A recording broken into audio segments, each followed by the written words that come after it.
이 중풍병 참 고약한 병이죠. 모든 병은 다 고통스럽고 참 우리가 생활 환경을 반경을 우리가 축소할 수밖에 없죠. 그래서 어디 가자 뭐 하자 하면 나 아파서 못 가 이런 말을 하잖아요. 천하장사할 자도 아프면 제한되는 거예요. 그렇기 때문에 예수님께서는 이 병이 얼마만큼 우리에게 생활 속에서 방해하고 우리 삶 속에서 우리를 힘들게 만들고 있다는 걸 아시고 이 성경은 병을 저주라 이렇게 가르쳐 주셨어요. 저주. 그럼 우리 사람들이 아플 때가 있어요, 없어요? 있죠. 그러면 다 이 저주에 속한 삶을 살고 있다 이거죠. 그러면 하나님이 우리를 사랑하시는데 저주받기를 원하시냐? 아니거든요. 예수님이 이 세상에 오셔서 매도 받으시고 십자가에 죽기 전에 매 맞고 또 십자가를 짊어지시고 이런 일을 당하시는데 이 매 맞고 십자가에 죽으시는데 못을 박혀 죽으시고 허리에 창자국, 못자국을 남기셨잖아요. 그리고 예수님이 왜 십자가에 죽으시느냐 이렇게 말하면 우리의 죄의 문제를 해결해 주기 위해서 그랬다. 맞아요? 틀려요? 맞죠? 그 이외에 어떤 말이 필요합니까? 우리의 죄를 대신 짊어지시고 또 우리의 죄값을 지불해 주시기 위해서 십자가에 피 흘려 죽으셨다. 이게 해답이에요. 이 해답 외에 어떤 다른 것이 전부가 될 수가 없어요. 그러다가 보니까 모든 사람들이 예수님이 우리를 위해서 십자가에 못 박혀 죽으시고 죄를 사해 주시고 이런 기도를 합니다. 근데 놓치는 것이 있어요. 우리가 마가복음을 통해서 매 수요일마다 들어서 아시겠지만은 이 마가복음에서 우리에게 가르쳐 주고 또 이 복음서를 설명하기 위해서 예언서를 여기에서 인용하면서 가르쳐 준 말씀이 어떤 말씀인가 하면 매를 맞아 십자가에 죽기 전에 우리에게 해결해 주신 것이다 이거죠. 그게 뭐냐면 연약함과 질병을 짊어지셨다는 사실을 꼭 알으셔야 해요. 따라서 합시다. 연약함과 질병을 짊어주셨다. 질병. 이 질병은 그 모든 병을 총망라해서 다 하나로 말한 거예요. 크든 작든 내 배가 살살 아파. 그래 벌써 인상이 찌푸려지고 여기에서 배 살살 아픈 것만 와도 기분이 안 좋잖아요. 근데 복통이 일어났다. 벌써 상태가 달라져요. 심한 복통성 응급환자로 실려가야만 안 됩니다. 이런 병들을 통해서 병이 한두 가지가 아니죠. 과거는 나 무릎 아파, 머리 아파, 나 배 아파, 막 머리가 깨지려고 그래.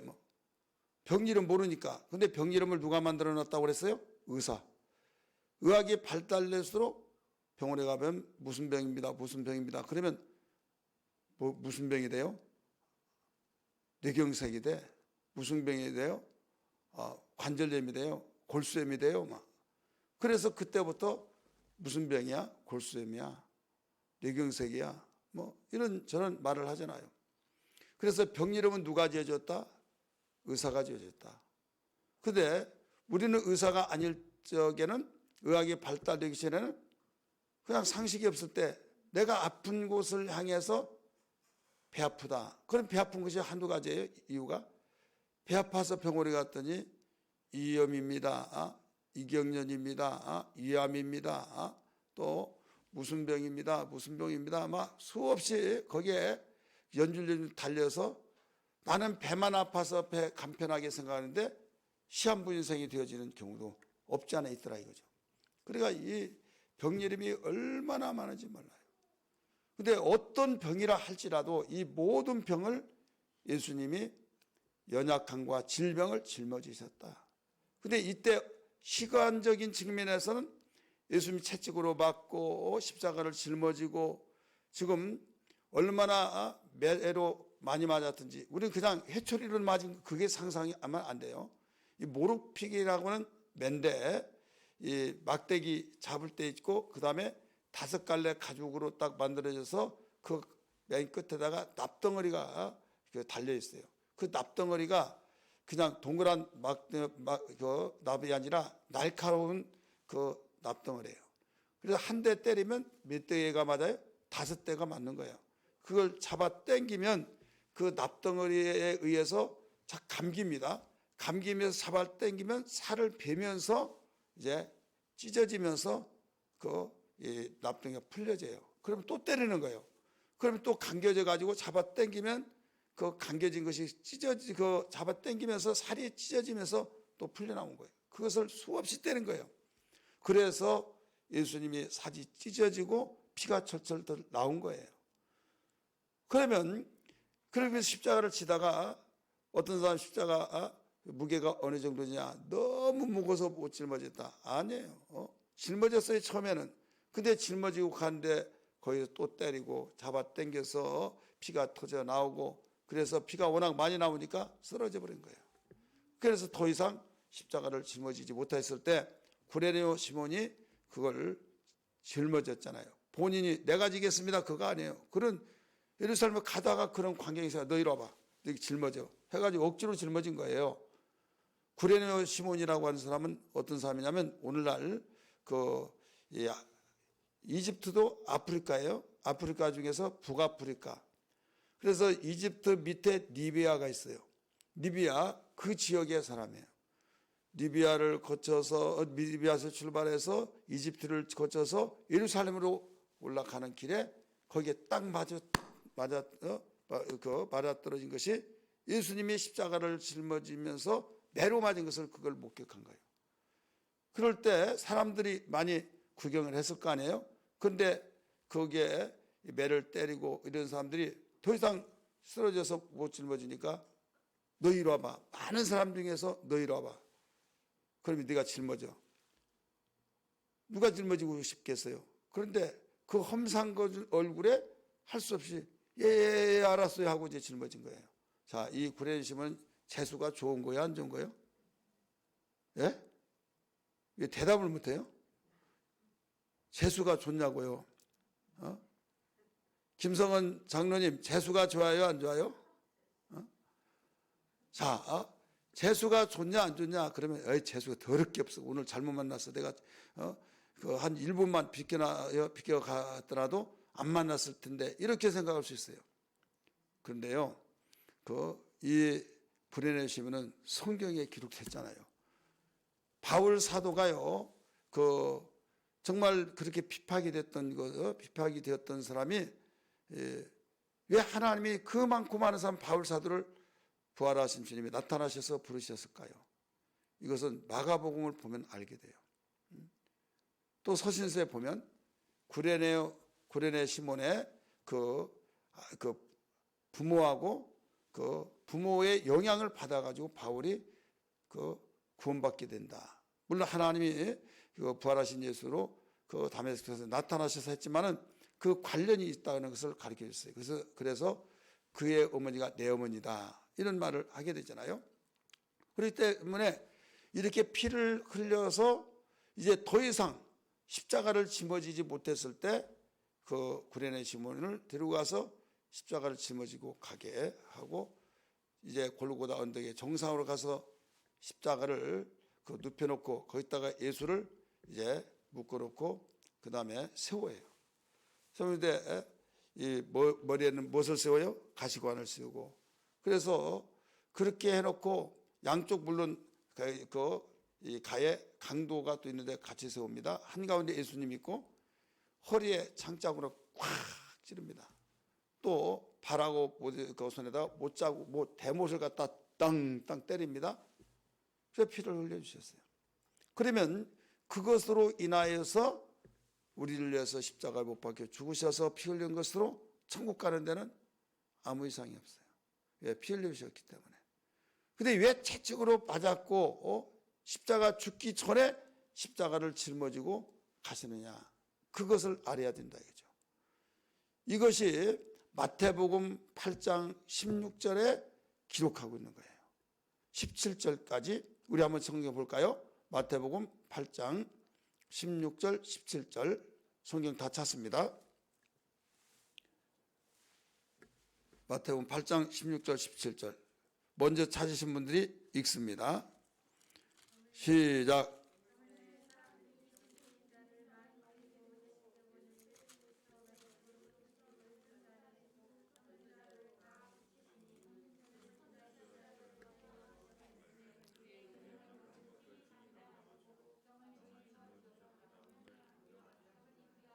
아멘.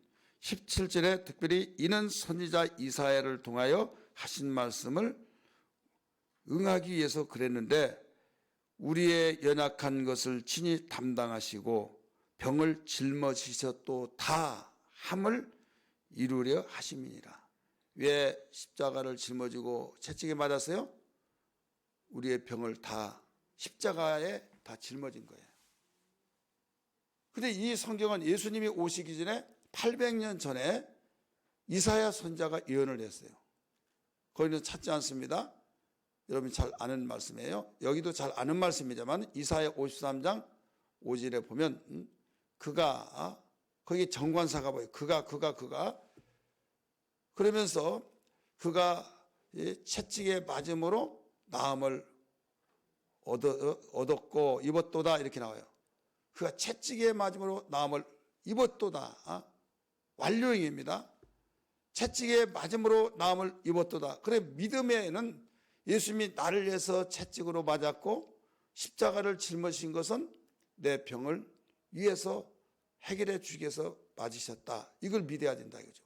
그 내용을 사도 베드로도 이 내용을 인용을 해가지고 또 복음을 전하고 있어요. 우리 성경 이 내용에 대해서 베드로전서 2장 14절을 봅니다. 베드로전서 2장 14절입니다. 14절이 아니라 24절 같이 읽습니다. 베드로전서 2장 24절 시작. 친히 나무에 달려 그 몸으로 우리 죄를 담당하셨으니 이는 우리로 죄에 대하여 죽고 의에 대하여 살게 하려 하심이라. 그가 채찍에 맞음으로 너희는 나음을 얻었나니. 아멘. 우리 신약성경 제가 가지고 있는 성경 379페이지예요. 379페이지. 거기에 보면 우리 김길랑 구사님, 우리 이자매님 옆에 앉아서 성경을 좀 찾아주세요. 여기에 보면 우리 채찍에 맞음으로 뭐라고 그랬어요? 너희는 나음을 얻었나니. 왜 너희는 빼놔요? 가장 중요한 남을 위해서 맞은 줄 아무 필요가 없어요. 나를 위해서 맞았다는 걸 알아야 해요. 너희는 할 때 여러분 이름을 넣으세요. 너희는 나음을 얻었나니. 나음을 얻을 것이라고 하면서 미래형을 쓰지 않았어요. 현재 완료형입니다. 나음을 얻었나니. 이사야 53장의 말씀은 나음을 입었도다 이렇게 나와요. 이것을 베드로는 여기에서 나음을 얻었나니 이렇게 어쨌든 완료형입니다. 그러니까 나을 것이라가 아니라 이미 내가 믿는 순간에 나사버렸다는 거예요. 할렐루야. 왜 채찍에 맞았고 왜 십자가를 짊어지셨어요? 우리의 병을 짊어지기 위해서, 우리의 연약함도 짊어지기 위해서. 그러니까 우리는 연약한 사람이 아니라 강한 사람이 돼야 될 줄 믿습니다. 아유 나는 못해, 나는 마음이 이렇게 저렇게 하고 나는 원래 타고나면서 약해가지고 몸만 보면 벌벌벌 떨리고 심장이 멎으려고 그래. 예, 여러분 그렇게 태어났어요. 사람마다 다르잖아요. 그럼 거기에서 고정되면 안 돼요. 내가 예수님을 믿었기 때문에 나는 거기서 새 사람이 됐다 이거예요. 믿으시길 바랍니다. 새 사람. 자, 내가 허리가 부러졌어요. 그러면 허리 지지대를 대요 안 돼요?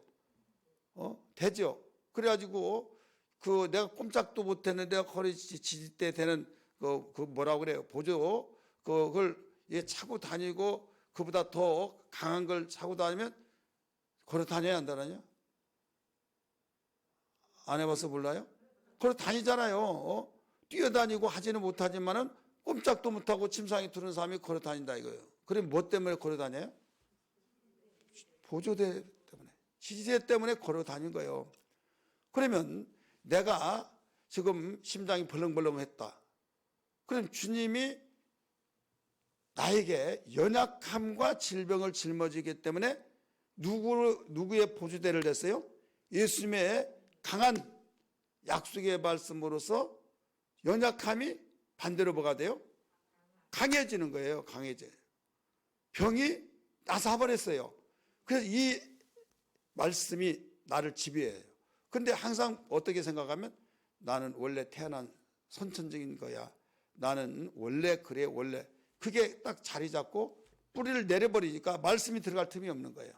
이해되시기 바랍니다. 믿으시면 아멘 하시길 바랍니다. 이게 굉장히 중요한 겁니다. 어떤 누가요 밤새도록 처리하고 그냥 자면 이제 자면 끄뻑끄뻑 하다가도 자고 그리고 이제 꼭 집에 오면 1시간씩 길게 자지도 않아요. 1시간 자요. 그럼 왜 자냐? 그러면요 나는 이 1시간 많이 자지도 않고 시계예요. 1시간 딱 자고 일어나고 생활하고. 그럼 뭐하러 처리하냐? 처리하면 하나님께 처리했고 그 다음에 그러면 인간이 아니냐? 아니 그러면 그냥 자라. 자고 왜 나 처리했으니까 나 잔다. 내가 많이 자냐? 딱 1시간만이 안 자는데.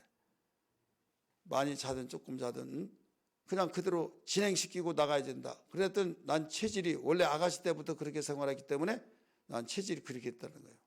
그러면 새로 거듭났지 않냐? 새로 거듭났으니까 그것이 새롭게 시작하고 출발해야 된다. 이걸 이 머리에서 지워야 된다. 그걸 좀 그 상대방이 마음을 좀 긁어놨나 봐요. 그러니까 자존심이 생기니까 알았다고 하고 이제 앉아요. 안 자고 앉아가다가 난 또 자. 그래도 이제 왜 또 자냐고. 그러면 너무 독하다는 거죠. 나중에는요. 이제 그걸 계속 한번 잘 생각해봐라. 뭐가 아니 자려면 뭐하라고 처리하냐. 그러더니 나중에는 알았다고 하면 됐지 않느냐고 하면 이걸 지우더니 지금은 자지를 않아요.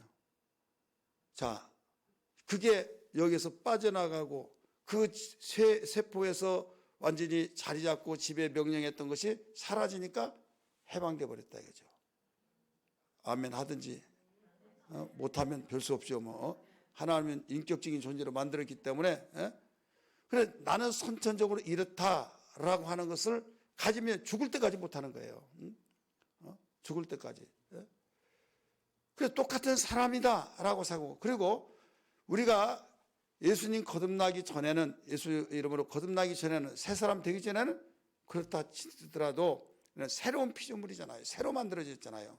따라서 합시다. 새로운 피조물이다. 새로 만드는 피조물이기 때문에 새로 시작하는 거예요. 보라 이전 것은 지나갔다고 그랬어요. 옛날 내가 선천적으로 이렇게 태어나고 저렇게 태어났던 것은 이미 지나가 버린 거예요. 지나갔으니까 이전 것을 생각하지 마라. 새로운 피조물이기 때문에 거기서 출발하라 이거예요. 아멘 하십시다. 그런데 지금도 이런 말씀을 들으면서도요. 나는 내 체질은 아니야. 그러면 계속 가지고 있으면 이건 하나님도 못 말려요. 왜? 우리를 로봇으로 안 만들었기 때문에. 그래서 이 믿음이란 게 그거예요. 여기서 강조하고 있는 것은 뭐냐면 하나님께서 우리에게 건강하기를 원하신다. 할렐루야. 이 땅에 오셔서 공생의 가운데서 병 고치는 사역이 얼마나 많습니까? 병 고치는 일이 우리에게 한 가지 방법으로만 고친 것이 아니었잖아요. 우리 믿음으로 고치고 기도를 통해서도 고치고 왜? 내 입으로 무엇이든지 기도하면 내가 이루어 주리라. 그래 기도로 약속을 믿고 기도로 고치고 또 믿음으로 네 믿음도 될지어다 하니 믿음으로 고치고 또 말씀으로 고치고 명령 기도했잖아요. 귀신을 주사서도 고치잖아요. 그러니까 이모저모 다양하게 또 나 혼자 못하면 나 기도 좀 해달라고 해서 합심 기도를 통해서도 고치고 이거 야고보서 5장 14절부터 가르쳐 준 것이 뭐예요? 너희 중에 누가 병든 자가 있느냐? 저는 장로들을 청하여 기도할 것이요. 너희가 기도하였을 때 그런 기름을 발라서 고칠 것이다 하면서 믿음의 기도는 역사하는 힘이 크다고 그랬어요. 합심 기도하는 거. 그리고 두세 사람 내 이름을 모이는 곳에 나도 그들 중에 있겠다. 그러니까 우리는 각각 어떤 사람 병 고치는 은사를 통해서 고치죠.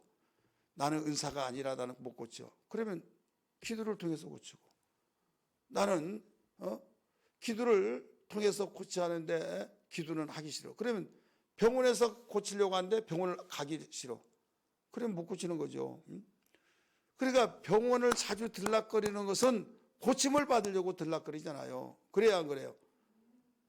그렇지 않습니까? 병원에 그 의존을 해서 내가 고치고 의학을 통해서 고치려고 병원에 가듯이 내가 믿음으로 고치려면 하나님 말씀을 보고 믿음대로 행하고 기도를 통해서 고치든지 믿음을 통해서 고치든지 귀신을 쫓아서 고치든지 또 병 고치는 은사를 통해서 고치든지, 그러니까 하나님께서 요구한 것은 너 병들지 말고 건강하게 살아라. 이게 하나님의 뜻이에요.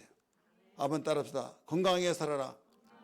그러면 어떤 사람처럼 바울이 그 가시를 주었다 해가지고 하나님 가시 주었으니까 나는 그게 가시다 항상 가시라고 생각하면서 하나님이 나에게 교만할까 봐 이거 주셨다라고 해서, 그런데 또 겸손하냐?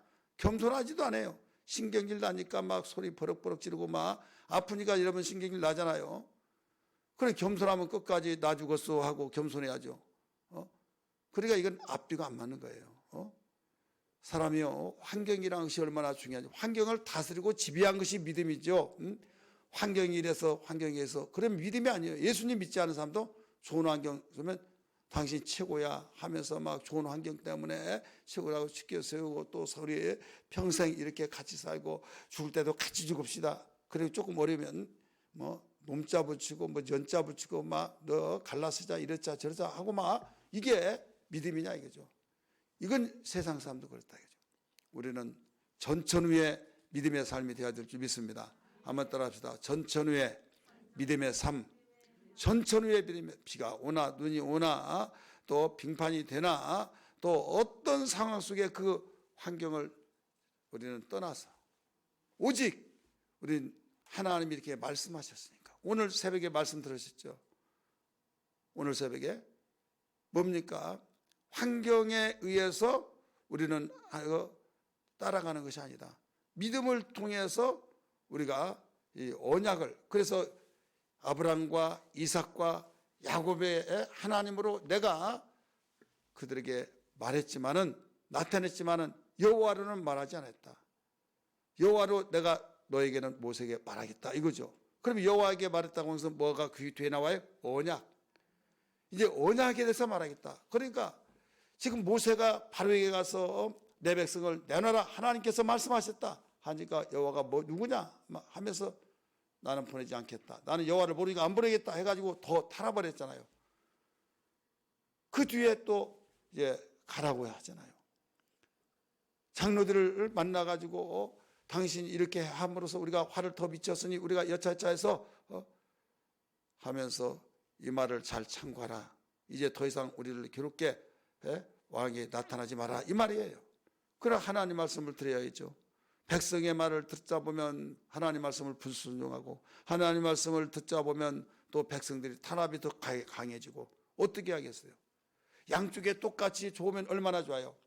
자, 이쪽의 말을 들으면 이쪽이 섭하고 이쪽의 말을 들으면 이쪽이 섭하고 어떻게 하겠어요? 그렇잖아요. 여러분 이게 우리의 현실이에요.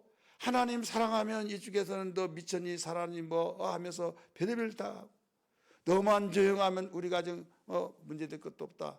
그런 거 있어요 없어요? 있죠. 내가 못다는 게 아니다. 적당하게 다니라 하죠. 그러면 하나님은 적당하기를 원치 않아요. 마음을 다하고 성품을 다하고 뜻을 다하여, 심지어 뭐라고 그랬어요? 목숨을 다하여 주 너희 하나님을 사랑하라 말씀했잖아요. 그래서 초대교회 순교자가 많이 일어나고 기독교 복음이 들어가는 곳곳마다 이런 놀라운 엄청난 그 순교자들이 나타난 거예요. 그러면 하나님께서, 사람들도 그래, 자기 생각 속에서 그런 순교자가 많이 나면 하나님 이걸 원치 않는다. 하나님 죽으면서까지 하면 그것은 하나님 영광 가려운 거야. 자기가 하나님이에요? 그럼 스데반 영광 가려웠어요? 스데반 집사가 초대교회 첫 번째 순교자인데 여러분 영광 가려웠냐고요? 세상에 수많은 순교자가 있을지라도요, 스데반 집사가 순교했을 때는 주님이 보좌에서 벌떡 일어나서 천국에 입성하기를 환영했어요. 맞이해 줬어요. 만왕의 왕이신 분이. 그랬잖아요. 그래서 영광을 받으신 거예요. 그래 우리가 영광을 하나님이 받았다 못 받았다 내 차원 속에서 하나님 욕 얻어먹지 아니하고 하나님이 많은 사람이 야 예수님이 그렇게 믿어야 막 박수 쳐주고 그러면 영광 받으신 걸 알아요. 그런데 박수 쳐주는 것이 뭐냐? 그렇게 믿어야 된다고 하면 양다리 거칠 때 박수 쳐주면 그게 영광이냐고요. 마음을 다하고 성품을 다하고 뜻을 다하여 주 하나님을 사랑할 때 한쪽에서 집안 말아먹으려고 작정했구만. 그들은 몰라서 그러잖아요. 예수님이 십자가를 못 박혀 죽으실 때 왜 하나님께서 그렇게 하나님이 일을 많이 하는데 죽느냐? 예, 그렇게 죽어 할 때 그때 하나님께 영광을 돌렸어요? 안 돌렸어요? 그들이 볼 때는 하나님의 영광을 가려운 자로 들려지잖아요. 보여지잖아요. 근데 예수님은 다 이뤘다. 하나님이 영광 받으셨다 그랬어요. 믿으시길 바랍니다. 여러분 이 세상 살아갈 때요 적당하게 양쪽 사람이 다 똑같이 다 좋아하게 그럼 여러분 예수 믿으면요 박쥐 인생 됩니다. 어떤 인생 된다고요? 박쥐 인생. 이수배 우화 저기 그 내용에서 왜 박쥐가 됐어요? 왜 박쥐가 됐냐고요? 짐승하고 새하고 막 싸우니까 짐승패가 가서 새 막 이야기하면서 정보를 갖다 주고 새한테는 짐승 정보를 갖다 주고 막 저 하니까 서로 막 왜 나는 어디에 이기더라도 나는 유익될 거 없다 이거. 왜 새한테 가서는 새의 편이 되어주고 또 이 짐승의 편에서는 짐승이 편해되어지고 그러니까 나중에 둘 중에 하나는 이길 거 아니에요. 그렇지 않습니까? 그렇게 살았다 이거죠. 그런데 나중에 휴전해서 휴전이 되어버렸어요. 그러니까 나중에 다 탈로가 났잖아요. 그래서 박쥐가 됐다. 낮에는 뭐가 되고 밤에는 뭐가 되고요? 그렇게 된다 이지 그죠? 여러분 색깔이 분명해. 예수 믿는 사람의 색깔이 분명합니다. 그래서 핍박을 받는 거예요. 오늘날 예수 믿으면서도 정말 모든 사람들이 색깔이 분명하면서 저 사람들은 그리스도이냐? 그리스도인, 그리스도가 우리의 신앙 고백의 주인이시잖아요. 믿으시길 바랍니다. 그리스도인, 그러면 인자만 더 붙잖아요. 예수는 아닌데 예수와 같은 사람이다. 이것을 세상 사람이 불러준 거예요. 나는 그리스도인입니다. 누가 알아지도 않는데 내가 그리스도다. 그러면 저 사람이 그리스도냐?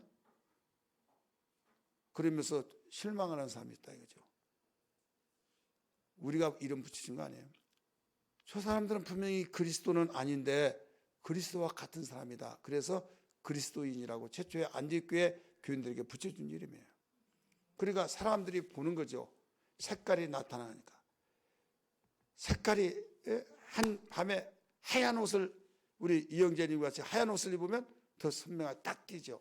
그래 밤중에는 여러분 안전을 해서 그 하얀 옷을 입든지 막 해야죠. 검은 옷을 입으면 교통사고 나기 딱 알맞아요. 어떤 한눈에 딱 띄죠. 의상을 입으면 피해 나갈 수가 없잖아요. 노란 옷을 입었다 막 팍 띄어요. 다른 사람 아닌데. 그래서 환경비원 막 이런 분들이 노란 옷을 야광으로 거기다가 입고 막 그러잖아요. 색깔이 드러나는 것이 예수 믿는 사람이에요. 색깔을 입어 드러내려고 한 것이 아니라 마음을 다하고 성품을 다하고 뜻을 다하여 목숨을 다해서 예수 믿다 보니까 드러나는 거예요. 근데 그렇게 하다 보니까 나 저 색깔 싫어. 아이고 좀 주책이야 막 하면 싫어하는 사람이 있어요 없어요? 근데 야 너무 좋다. 정열정이다 이거죠. 제가요 언젠가는 막 한 80 먹고 있는 사람 빨간 옷을 입고 막 거기다 누지도 막 빨간하게 칠하고 막 구두도 빨간하게 신고 아유 왜 저렇게 했나 막. 근데 어떤 분이 야 참 이쁘다 그런 사람이 있어요 지나가면서. 근데 할머니야. 근데 어느 날 제가 그렇게 보여요. 그래서 사모님이 그 옷 눈수이면 제발 그런 옷 입지 말라고 좀 완전히 이 환한 옷 입을 좀 입으라고. 근데요 아가씨들이 막 빨갛게 입고 막 그러면 또 그게 이쁘게 보이진 않죠. 그 뭔가 빨갛게 막 그렇게 입더라도 다른 사람은 이렇다 하는데 어떤 사람은 좋아라고 하는 사람이 있다 이거예요.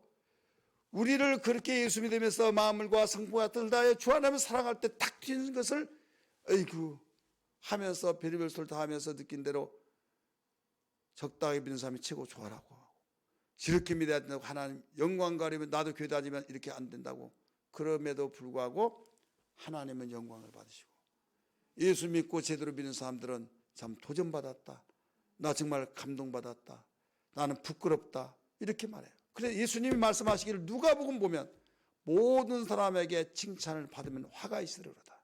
따라합시다. 모든 사람에게 칭찬을 받으면 화가 있으리로다. 자, 모든 사람이, 이 사람들 다 칭찬해요. 그러면 어떤 사람이요? 박쥐가 되면 다 칭찬받죠. 그렇다니까요. 여러분은 칭찬이 누구에게 칭찬을 받느냐? 누구에게? 전쟁에서 전쟁합니다. 첩자가 가서 정보해 주면 막 하고 칭찬해 주죠. 아구에게는 완전히. 근데 어떤가 포로 잡혀가지고 너 다 풀어라, 그러면 너 살준다 이놈 하면서 나 죽이라 그러면요 참 바보같이 느끼겠죠. 지 목숨 2개 있는 것도 아니고. 그러나 목숨을 바로 이 이삭처럼 사라진다 할지라도 그게 나중에 남아가지고 훈장을 받고 정신이 이렇게 바로 돼야 된다. 정신교육의 교과서가 되어지고. 여러분 그렇게 바보냐 이거예요. 양진영에서 똑같이 여러분 칭찬을 받을 수가 없어요. 어둠의 세상에 마귀의 세계, 하나님의 세계, 마귀의 편과 하나님의 편에 있을 때 둘 다 똑같이 칭찬받을 수가 없어요. 둘 중에 하나예요. 믿으시길 바랍니다. 내가 오늘날 천지를 불러서 내 앞에 생명과 사망과 죄와 복을 너에게 두었는데 어느 쪽을 선택하느냐 이거예요.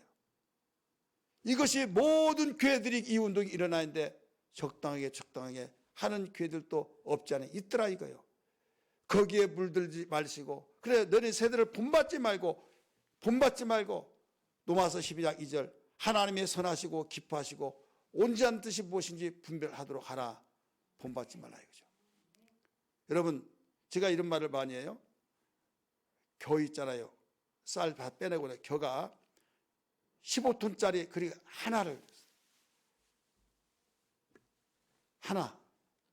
한 차. 그런데 이 볕이 한 주먹.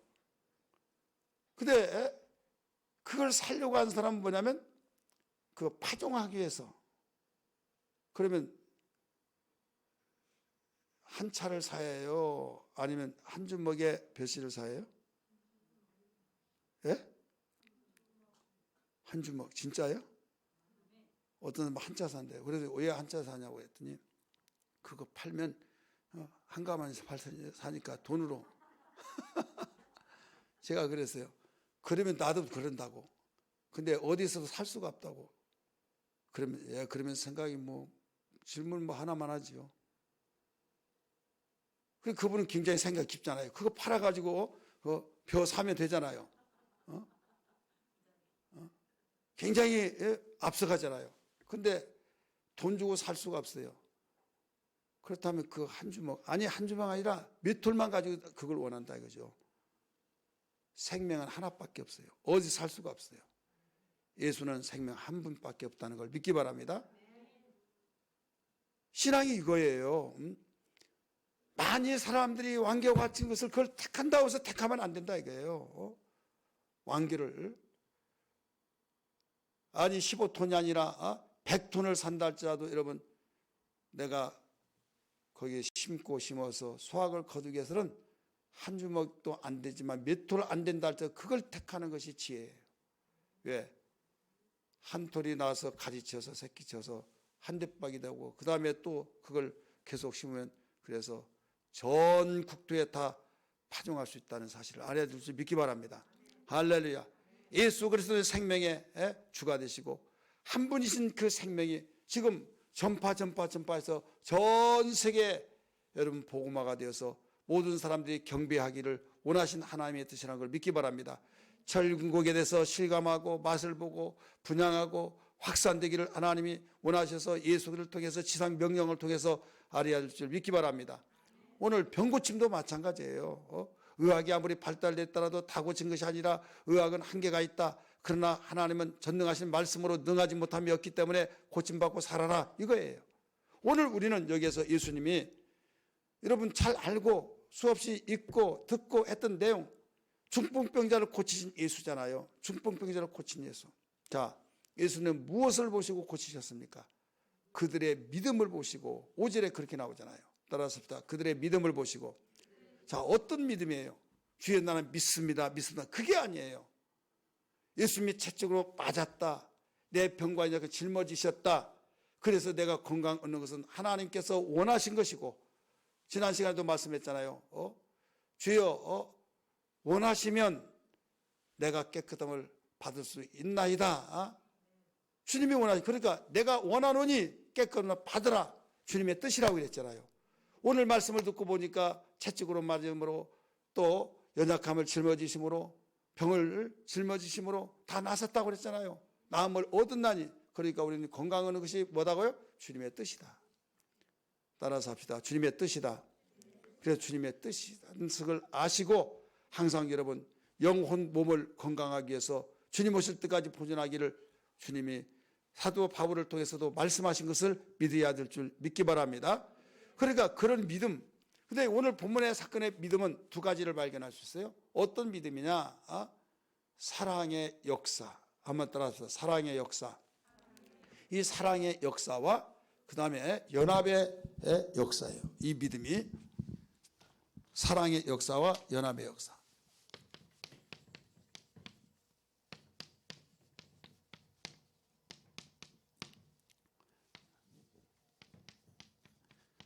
(5절에) 뭐라고 나와요? 그들의 믿음을 보시고. 이 네 명이 한 사람을 침대에다가 들것에 들고 예수 앞에 갔어요. 인산인해를 통해서 들어갈 수가 없어요. 야, 오늘 안 된다, 좀 한산하고 사람 없을 때 우리 가자, 포기하고 집으로 갔으면 고칠 수가 없죠. 기회는 미루는 것이 아니에요. 바로 지금이다 하시고, 그래서 지붕에 올라가서 남의 지붕을 뜯고 갔어요. 지금 우리 정서, 우리나라 입장에서는 야, 이해가 안 된다 할 수가 있어요. 성지순례 가보면 그 이해가 되더라고요. 왜? 종려나무 가지로 짐을 이렇게 나무를 해놓고 종려나무 가지로 덮어놨어요. 그래서 종려나무 가지는 굉장히 잘 삭지도 않잖아요. 계속 겹겹으로 하니까 거기에서 비가 올 때도 그 타고 종려나무 약간 이렇게 홈이 파졌잖아요. 그래서 연결되니까, 겹으로 연결되니까 밑에서 세면 또 거기서 또 받고 해서 이게 흘러가요. 근데 그것을 이제 걷어내는 데는 일이, 그렇게 막 우리나라 같이 막 스라붙여 가지고 그냥 망치로 때리고 막 그렇게 되는 것이 아니라, 지붕을 뚫고 뭐 남의 지붕을 뚫고 그 이해가 안 돼. 이렇게. 그래서 신학이 필요하고, 그래서 그 나라의 문화가 필요한 그 당시. 그래서 종려나무 가지를 다 열어놓고 그게 줄을 달아서 내리잖아요. 그래서 여기서 지금 목사님이 설교하면, 근데 느닷없이 쭉 내려와요. 그래서 침대가 내려오니 거기에 환자가 그게 앞에 딱 놓이는 거예요. 사람들이 수많은 사람 때문에 들어올 수 없으니까 그 방법을 쓴 거예요.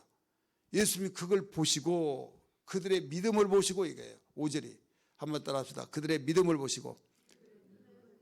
어떤 방법으로 고쳤어요? 소자야, 작은 자야, 네 죄사함을 받았느니라. 5절이 그렇게 나와요. 그러니까 거기에 있는 사람 중에서 꼭 비토를 놓은 사람 있잖아요. 부정적인 사람이 또 있잖아요. 모이는 사람들이 다 거기에서 긍정적인 사람이 있는 것은 아니에요. 야, 저 사람이 누구길래 저렇게 참남한 말을 하냐, 이거예요. 신성모독하느냐, 이거예요. 하나님만이 죄사함을 받을 수 있다고 하는데 저자가 누군데, 나사렛 촌놈 저 예수 아니냐, 그러면서 그 마음속에 그런 마음을 가지고 있어요. 예수님은 하나님의 아들로서, 하나님으로서 중심을 보시고 이런 말을 해요. 내가 너에게 묻겠다. 죄사함을 받았느니라, 그 말하는 것이 쉽냐, 침상을 가지고 걸어가라는 것이 쉽겠느냐, 이렇게 물어봤어요. 그러면서 소자야, 네 침상을 가지고 걸어가라 했어요. 터벅터벅 걸어가니까 많은 사람이 와 하면서 인자가 죄를 사해주는 권세가 있다는 걸 내가 알게 하겠다 하면서 그렇게 말씀했어요. 그러니까 하나님만이, 눈에 보이지 않는 하나님만이, 그들이 믿는 여호와 하나님만이 죄를 사해주는 권세가 있다는 걸 알았는데 저자가 죄사함을 받았다고 말하니까 신성모의라고 할 수밖에 없죠. 근데 나는 하나님의 아들로서 보내심 받고 왔기 때문에 나도 인자도 죄를 사하는 권세가 있다, 이걸 알려주기 위해서 침상을 가지고 걸어가는 거예요. 그러니까 하나님만이 고칠 수 있는데 예수님이 그렇게 고쳐주니까 하나님께 영광을 돌렸다. 그래서 예수님도 죄를 사하는 권세가 있다. 지금 우리는 우리를 위해 십자가에 못 박혀 죽으시고 복음이 예수로부터 시작돼서 알고 있지만 그 당시는 몇천 년 동안 유일신 사상 속에서 예수만이, 그 하나님만이 죄를 사해주는 권세가 있다고 생각하는데 예수님이 말하니까 그렇게 생각할 만도 하겠죠. 여러분, 오늘 우리는 여기서 5절 한 구절에서 다 우리에게 해답을 주고 있죠. 그들의 믿음을 보시고, 우리 한번 따라서 믿음을 보시고, 그걸 보시고 고쳐주신 거예요, 중풍병을. 근데 그걸 보시고 고쳐주시는데 이 믿음이 사랑과 연합, 그래 그들은 복수잖아요. 3인칭 복수. 그런데 네 죄사함을 받았다. 근데 네라고 하니까 이 네 사람에게 말한 거예요. 그 지금 중풍병자에게 말한 거예요? 중풍병자가 말하죠. 그러니까 이게 도대체 뭐야? 그들의 믿음을 보시고 그러면 너희들의 죄사함을 받았다 해가지고 그들의 믿음으로 고쳤다 이렇게 생각이 되었는데 그들의 믿음을 보시고 또 소자에게 내 죄사함을 받았다. 앞뒤가 맞지 않은 것 같죠. 근데 우리는 이 사랑이라는 것은 혼자 사랑하는 것이 아니에요. 상대가 있어야 하잖아요. 상대. 따라서 상대성이다. 상대. 그러면 이 네 사람이 환자를 사랑했다 이거예요. 그렇기 때문에 네 명이 그 들고 왔을 때 그들에게 예수님이 가자. 그러면 그냥 가자고 했겠어요? 거기서 예수님이 이런 분이다 이런 분이다 막 소망을 심어주고 그분 앞에 가면 다 고친다더라. 그러면 가보자. 나 못 걸어간데 나 이런 저기에서 이것 보이려고 저 사람 육갑이다 막 이런 소리, 우리나라 정서로 말하면 이런 소리 들으려고 저기 하자. 우리가 있잖아 하면서 가만히 허락만 하라. 그러면 우리가 다 떼밀고 갈게. 떼밀고 가는 거죠. 그런데 사람이 너무나 많으니까 그만 이렇게 또 말할 수도 있겠죠. 그런데 포기를 하지 않았어요. 포기하지 않았을 때 땀에 진 뜯어가지고 있잖아요. 그러면 그 중에 한 사람이라도 야 가자 할 수도 있어요. 그런데 네 명이 어쩌면 그렇지 찰떡궁합처럼, 찰떡궁합이 여기서 나온 거예요. 막 딱 맞아떨어져가지고 그러자 막. 그래서 여러분 어떤 일이 있더라도요 연합만 되면요 다 이루어질 줄 믿습니다. 하나님은 연합되기를 원하고 있어요. 하나 되기를 기도했다는 걸 믿기 바랍니다. 여러분 병 낫기를 위해서도 서로 기도하라 바로 성경은 가르쳐주고 있어요. 그래서 연합의 믿음이다. 연합의 믿음. 이게 여기서 보여주는 온전한 믿음이에요. 그래서 여러분 합심 기도하는 거 얼마나 중요한지 몰라요. 여러분 우리는 여기에서 아리아크시 셀에서 모여서 기도하고 병 낫기를 기도하고 또 기관에서 기도하고 교회에서도 기도하고 합심 기도. 여러분 믿음이 있어야지 우리가 뭐 기도만 하면 돼 이렇게 생각하지 말고 이렇게 믿을 때 우리는 기도해 준 사람 믿잖아요. 믿어서 기도하잖아요. 그런데 본인이 맹숭맹숭할 수가 있어요. 그러나 여기서 또 말씀을 전해주고 또 기도하고 그러다 보면 저 사람들이 자기가 아프지 않고 내가 아파서 내가 이렇게 기도할 텐데 나를 위해서 이렇게 간절히 기도한다고 할 때 성령의 감동의 역사가 그에게 전이가 됩니다. 할렐루야. 같이 전해서 이제 하나가 되는 거예요. 하나가 돼서 이 중풍병자가 이런 격이다 이거죠. 그래서 그 속에 믿음이 있다는 걸 아시고 네 죄사함을 받았느니라 하시게 된 거예요. 그래서 여기에 사랑의 역사와 연합의 역사가 이루어진 거예요. 이게 온전한 믿음이다. 온전한. 여러분 제가 한 소개를 하려고 그래요. 정말 여러분 이 사건은 너무 중요한 사건입니다. 누가복음 성경 다 찾으세요. 7장 36절부터 50절까지 내용입니다. 그런데 48절을 여러분 읽어보세요. 48절 먼저 찾으신 분들이 읽으세요. 시작. 아멘. 이에 여자에게 이르시되 뭐라고 써요? 네 죄사함을 받았느니라 이 나오죠. 네 죄사함을 받았느니라. 이 사건은 36절에 보면 그 죄인, 동네에 죄인 한 사람이 있었어요. 한 여자가 있었다 이렇게 나오죠. 36절 나와야 안 나와요? 나오죠. 바리새인이, 착한 바리새인이 예수님을 초청을 했어요. 대접한다고. 그래서 바리새인 집에 있는데 그 동네 죄인한 여자가 그 소식을 듣고 거기에 들어갔어요. 예수 믿다는 걸 알고. 그러더니 막 엉엉 울면서 예수님 뒤에서 울더니 앞으로 와가지고 눈물을 흘리면서 눈물 막 툭툭 떨어지면서, 그러니까 눈물 떨어져서 예수님의 발에 적시니까 미안하잖아요. 자기 머리를, 이 머리가 기니까 그걸로 막 닦아줬어요. 닦아주면서 옷값 한 병을 가져오는데 거기다 막 부어서 거기에 처리를 해준 거예요. 그 모습을 보고 바리새인이 뭐라고 생각했어요? 그 내용이 이렇게 나와요. 이 자가 선지자라고 한다면 이게 죄인인 걸 알 텐데, 지금 초청했던 바리새인이 그거예요. 죄인 줄 알 텐데 지금 뭐라고 할까? 지금 관망하고 있어요. 근데 예수님이 시몬에게 말을 해서, 시몬에게, 여기 시몬이라는 여자예요, 이런 말을 해요. 어떤 사람이, 두 사람이 있는데 500데나리온이 빚이 있고 50데나리온이 빚이 있는데 둘 다 빚 주는 사람이, 채권자가 다 탕감을 해줬다. 그러면 누가 더 사랑을 많이 받았겠느냐 물어봤어요. 제 생각에는 500데나리온 탕감받은 사람이 더 사랑하겠나이다 그랬어요. 여기 시몬이 베드로네요. 그런데 여기에서 자기 생각은 그렇다는 거예요. 그리고 혹시 틀릴 수도 있잖아요. 그러니까 예수님이 맞다 그랬어요. 너는 나에게 감람유도 많이 부어주지 않는데, 이 여자는 죄가 많이 있지만은 이 옥합을 깨뜨려서 이렇게 부어줬지 않느냐. 여기는 마리아가 아닙니다. 그 옥합을 부어준 두 여인이에요. 여기에서는 죄인을 가리키고 있어요. 나사로의 동생 마리아가 아닙니다. 근데 뭐라고 한가 하면, 이 여자가 그 감람유를, 그 옥합을 부으면서 그 사랑을 많이 했기 때문에 죄가 사함받았다고 그랬어요. 따라서 사랑이 많은 거로 사함받았다. 그 앞에 구절 보세요. 우리 48절 우리 누가복음입니다. 몇 절이에요? 우리 47절 같이 읽습니다. 시작.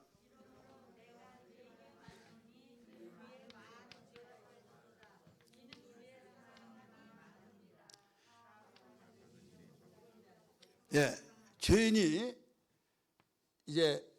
죄인은 하나님과의 문제 해결되지 않으면 하나가 될 수 없어요. 죄 문제 반드시 해결받아야 해요. 믿으시길 바랍니다. 그럼 무엇으로 해결받아요? 회개와 그 다음에 믿음을 통해서만이 우리는 의롭다함을 얻습니다. 믿으시길 바랍니다. 그래서 이 회개가 동반된 믿음이니까 믿음으로 죄사함 받고, 믿음으로 의롭다함을 받고, 믿음으로에 다 따라서 오직 믿음으로. 근데 믿음으로니까 사람들이 그냥 믿음으로 단순한 믿음만 생각해요. 근데 온전한 믿음이 뭐냐 이거죠. 온전한 믿음. 이 여인에게서 가르쳐 줬어요. 이 여인을 통해서. 이 여인이 주님을 사랑했어요. 사랑해서 옥합을 부으면서 울었죠. 옥합을 부으면서 그 동네에 소문났어요. 그래서 동네에 죄인 한 사람이 와서 그렇게 나오잖아요. 36시대. 그래서 이 사건을 주님이 보시면서 예화를 들어가면서 이 여인이 사랑이 많음으로 뭐가 사함받았다고 그랬어요? 죄가 사함받았다. 죄가 사함받았다. 그러면서 50절에 뭐라고 나오나 보세요. 50절 읽으세요. 시작.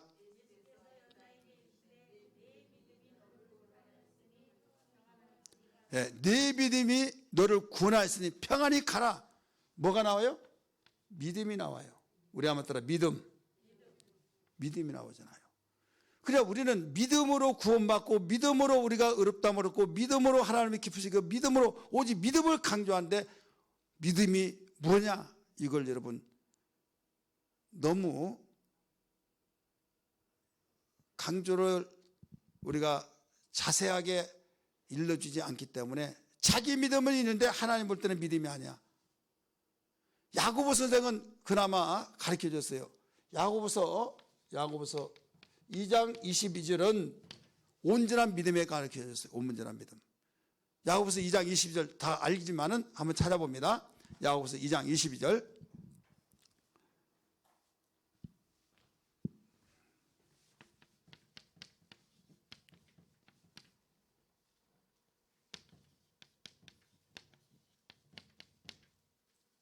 같이 읽습니다. 시작.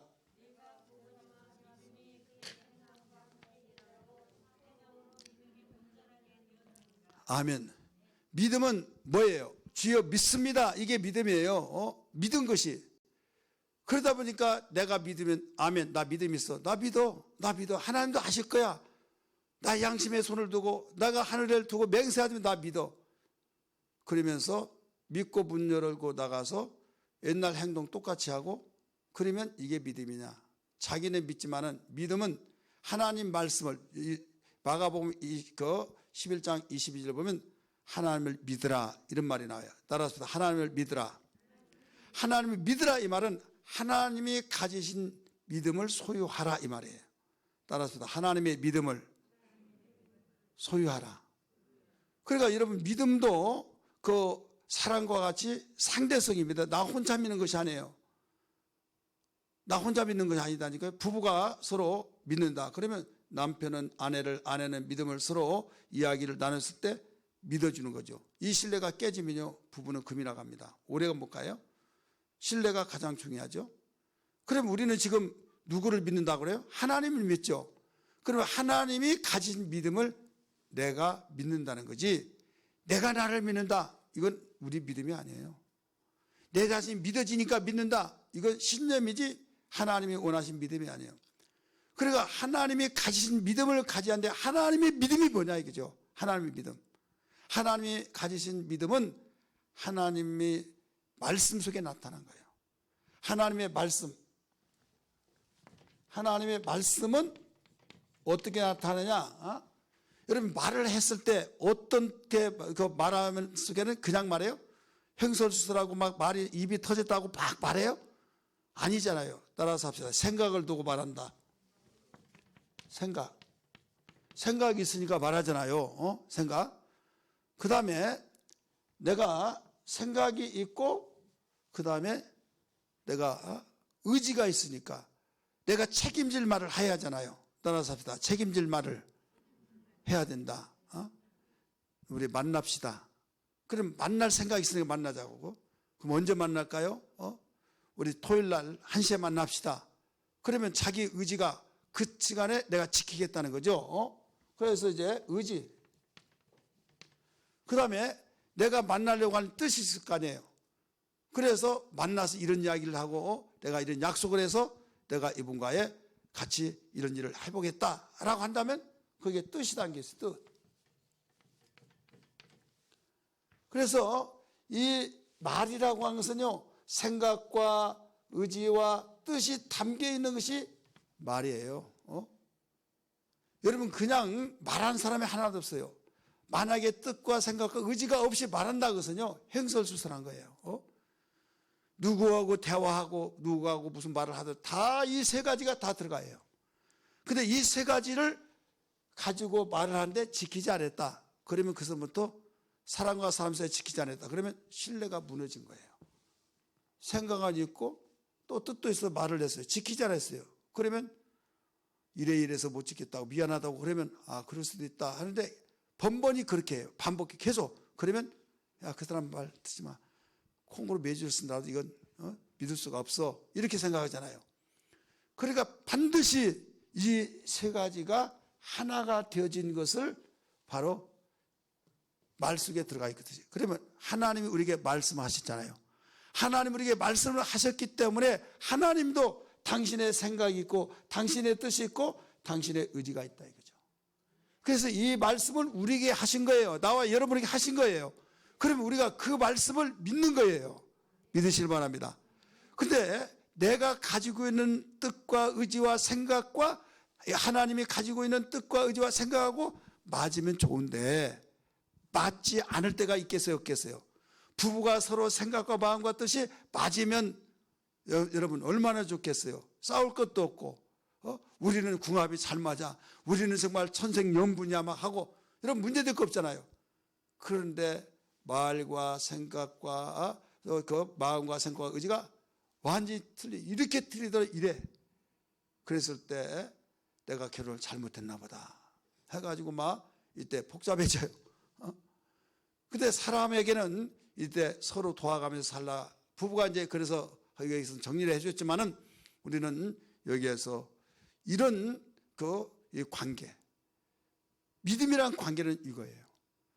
그래서 설교를 듣지 않으면 하나님은 알 수가 없어요. 보이지는 않죠. 사람은 이제 얼굴을 보고 인상만 보고 좀 그늘졌다, 눈빛을 보니까 눈을 깔아뭉개고 또 아니면 쳐다보지도 않고 수심이 가득하고 눈을 이리 돌리고 그러면서 생각이 복잡해지고 그런 짐작을 통해서 판단할 수 있지만 하나님 눈에 보이지도 않는다니까요.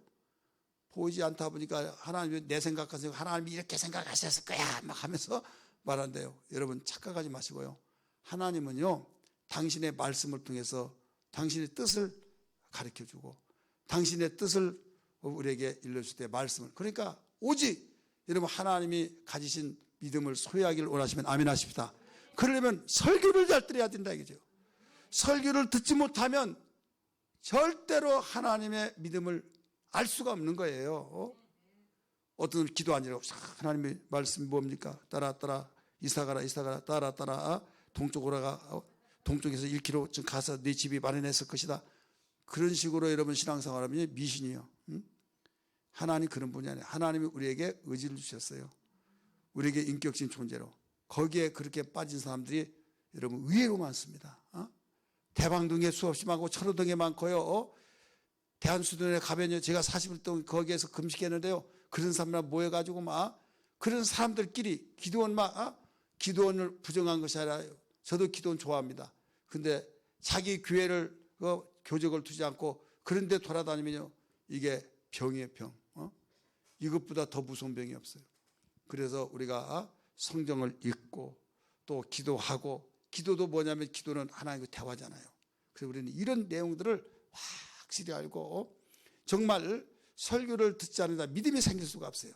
로마서 10장 17절에요. 믿음은 어디에서 난다고 했어요? 들음에서. 근데 들음은 또 어디에서 나요?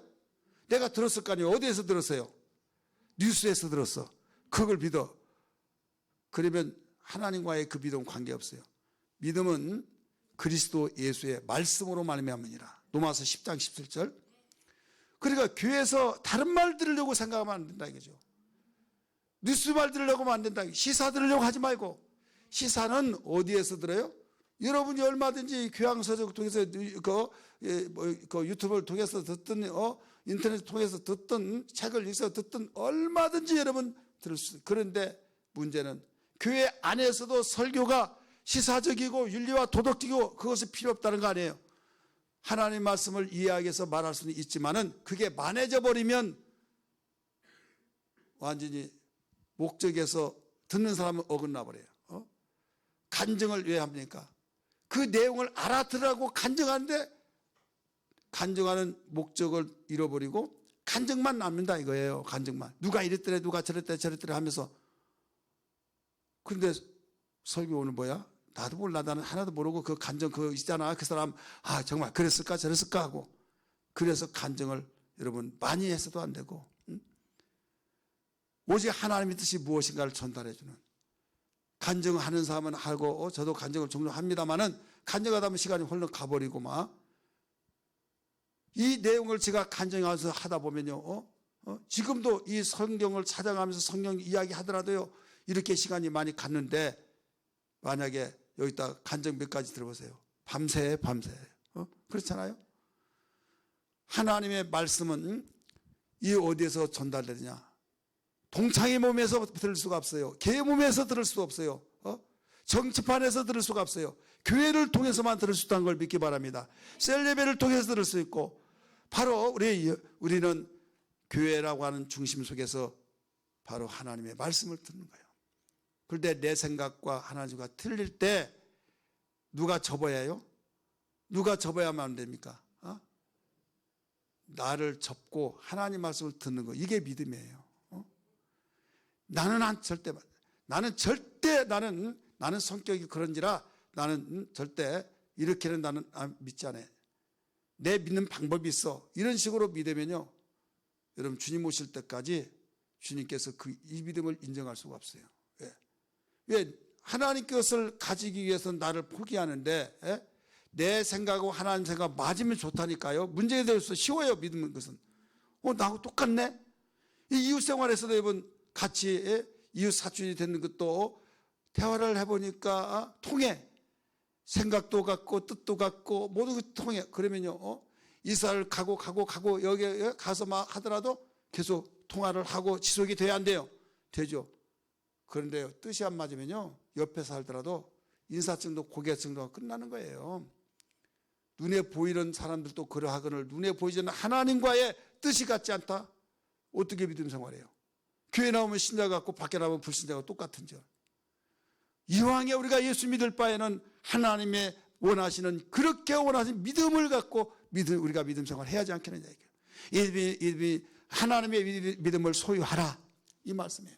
그러려면 하나님 말씀 듣고 오늘 예수님이 가르쳐 주셨어요.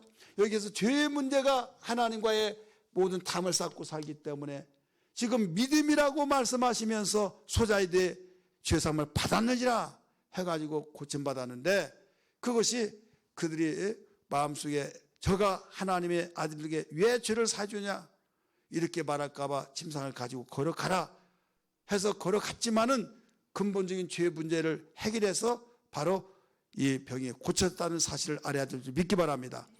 그와 같이 우리가 믿음이라고 또 말씀하셨잖아요. 우리 누가복음에서 보니까 많이 사랑함으로 죄를 사함받았다 해놓고 평안히 가라 하면서 믿음으로 너는 평안히 가라 했어요. 믿음으로 죄 사함 받은 거예요. 그래서 이 믿음이라고 한 것을 여러분 사랑과 믿음은 하나예요. 그래서 여기서도 사랑과 믿음, 사랑은 연합이 되어질 때 주님께서 영광 받으시고 일을 하신다는 걸 알아야 될 줄 믿기 바랍니다. 여러분 나 혼자 믿는 것은 믿음이 아닙니다. 어떻게 혼자 믿어요? 내가 나를 믿는다. 아니 자기가 자기를 믿는 거 누가 못 믿는 사람이 있어요. 내가 나를 못 믿으면 여러분 근데 내가 나를 못 믿는 경우도 또 많이 있잖아요. 근데 믿음은 상대성이에요. 상대성. 사랑도 상대성이에요. 그래 우리의 믿음의 대상이 누구예요? 예수 그리스도. 할렐루야. 믿음의 주요 온전케 하신 예수를 바라보자. 그래서 우리가 믿음의 확신을 깨닫고 정말 이 믿음을 보시고 중풍을 고치신 주님을 발견해서 우리는 하나님이 원하시고 찾으시는 그 믿음 속에서 어떤 우리 질병 속에서도 고침받는 삶이 되기를 주님으로 축원합니다. 할렐루야.